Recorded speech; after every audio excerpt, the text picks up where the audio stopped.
80% of child endangerment cases go unreported. The 10% that does get reported, less than 1% of that truly is followed through to a conclusive end where we see that some sort of action has been taken against perpetrators.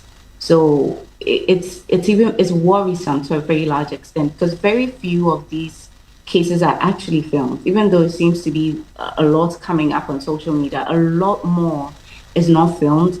And when steps are taken to follow through, the system is so rigged and so plagued with issues to extend that it's very difficult to get a complete to see the case develop fully and reach a conclusive end. You have issues with law enforcement following through. When law enforcement does follow through, and there's going to be sentencing and keeping the perpetrator in jail. Sometimes you have to feed the perpetrator while they're in jail, or they're going to be released because police doesn't have the funds to, feed them and maintain them while they're in prison.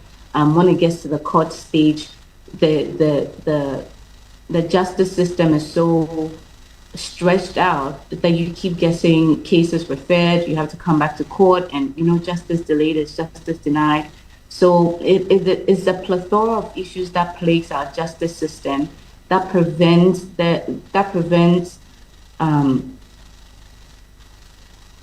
system where children are truly protected to the very letter of the law. Right. And so yes, I think that this is it's just a small figment of what actually happens, just a small slice of the cake. And we want to see the entire ecosystem when it comes to child protection really band together and sit down and we take a look at the books again, go back to the drawing board and just discuss how can we make sure that these issues are addressed and we don't keep going back to the same thing. Because Right. honestly, if this hadn't come out on social media, I don't think the father would have been persecuted at all.